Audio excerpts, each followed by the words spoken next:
নির্বাচন কমিশন মানে জ্ঞানেশ কুমার, শুভেন্দু অধিকারী চাকর, নরেন্দ্র মোদীর চাকর।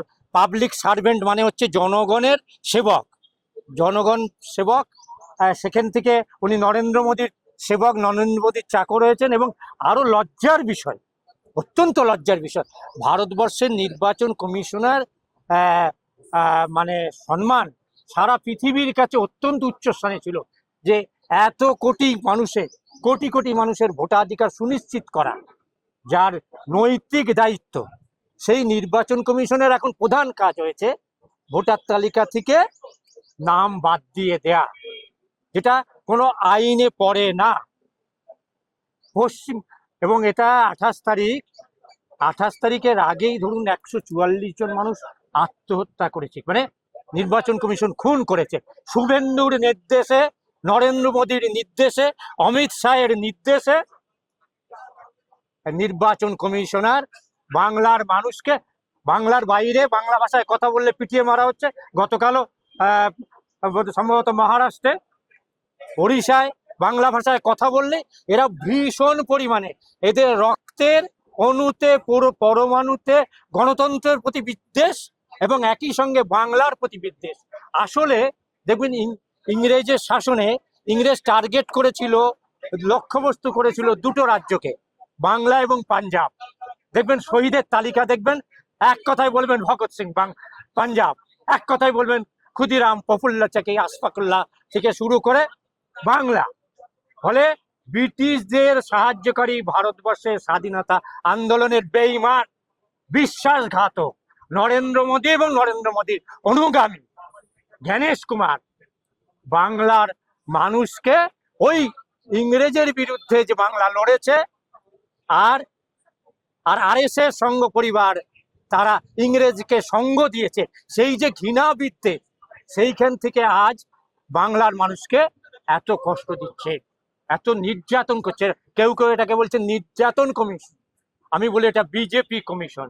ফলে 28 তারিখে সুপ্রিম কোর্ট কিছু কসমেটিক চেঞ্জ, আমরা প্রথম থেকেই বলছি যে এসআইআর সম্পূর্ণ আইন বিরোধী, আরপি অ্যাক্ট 1950, 51 এবং রুল 1960, কোথাও এসআইআর এর কথা বলা নেই।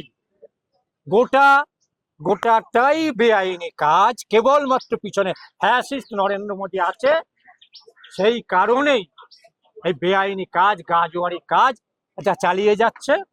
দুর্ভাগ্যজনক সুপ্রিম কোর্ট এই বেআইনি কাজ চলতে দিচ্ছে। একই সঙ্গে দেখুন না, বিদ্বেষের ব্যাপারে হিমন্ত বিশ্ব শর্মা মিয়াদের কষ্ট দেয়া, মানে মিয়া মানে বাংলাভাষী মুসলমানদের আসামে মিয়া বলে, মিয়াদের কষ্ট দেওয়াটা আমার কাজ। এবং একজন ছবি করে দেখাচ্ছে যে মুসলিমকে গুলি করা হচ্ছে, তারপরে সুপ্রিম কোর্ট বলে এখানে এসছেন কেন? ভাবুন, এখানে এসছেন কেন? কোথায় যাবে মানুষ? এবং এই যে সুপ্রিম কোর্ট রিজেক্ট করে দিল, তার মানে কার্যত সুপ্রিম কোর্ট, আমি জানি কি শাস্তি হতে পারে, কিন্তু গণতন্ত্রের স্বার্থে, ভারতবর্ষের সংবিধান বাঁচানোর জন্য, ভারতবর্ষের বহুত্ববাদী ভারত রাষ্ট্রকে রক্ষা করার জন্য, সুপ্রিম কোর্টের এই রায় হেমন্ত বিশ্ব শর্মার বুকে ছাতি বড় করে দিয়েছে যে তোরা কোথাও গিয়ে কিছু করতে পারবি না, আদালত আমাদের বিরুদ্ধে যাবে না। ঠিক সেই কারণেই দেখুন বিহারে এসআইআর কে নিয়ে যে মামলা হয়েছে, আজও তার রায় হয়েছে। বিহারে কাজ কিছু, বিহার দখল করাটা হয়ে গেছে এবং বিহারে 14 লক্ষর বেশি ফলস ভোটার, কোথাও শুনেছেন যে নির্বাচন কমিশন নিজে ফলস ভোটার ঢোকাচ্ছে? ফলে বাংলায় এসবগুলো করা যায়নি দেখেই 1.5 কোটি মানুষকে লজিক্যাল ডিসক্রিপেন্সি, মানে সেটি পিছনে, আমি ব্যানার্জি লিখবো না বন্দ্যোপাধ্যায় লিখবো, আমি ছোটন দাস দয়াকা দন্তেশ্ব লিখবো না দয়াকা তালবেশ্ব লিখবো, তার জন্য আমার নাম বাদ হয়ে যাবে? বাদ দেওয়াটা কি নির্বাচন কমিশনের কাজ?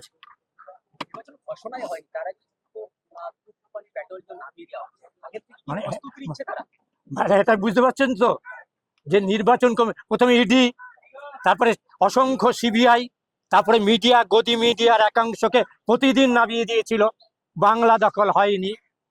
গদি মিডিয়ার পরামর্শ দেখার ঘন্টাখানেক dot dot dot dot A দেখে বাংলার মানুষ ভোট দেয় না। হ্যাঁ, অসময়ে পরে এখন আবার কালীঘাটে শরণাপন্ন হলে তো আর মানুষ চিনতে ভুল করবে না।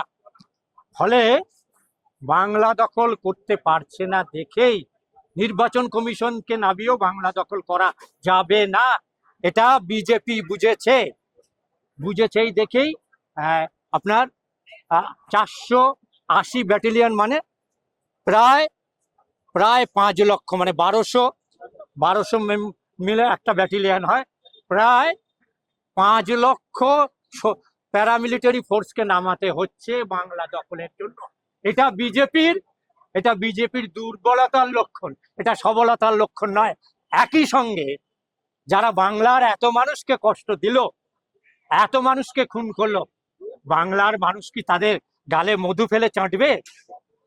সুযোগ পেলে বাংলার মাটি দুর্জয় ঘাটি, সুকান্ত ভট্টাচার্য যেটা বলেছেন, বাংলার মাটি দুর্জয় ঘাটি, দুর্বৃত্ত জ্ঞানেশ কুমার, দুর্বৃত্ত নির্বাচন কমিশন এবং নরেন্দ্র মোদী এবং আপনার দিলীপ ঘোষ থেকে শুরু করে এই দুর্বৃত্তদের বাংলার মানুষ সুযোগ পেলেই বুঝিয়ে দেবেন। ফলে আমাদের বিশ্বাস বাংলার মানুষ যেমন ব্রিটিশদের তাড়িয়েছে এবং ব্রিটিশদের পক্ষে দাঁড়ানো আরএসএস এবং তাদের তৈরি বিজেপিকেও বাংলার মানুষ যথাসময় কুলোর বাতাস দিয়ে বিদায় করবে, এ ব্যাপারে নিশ্চিত।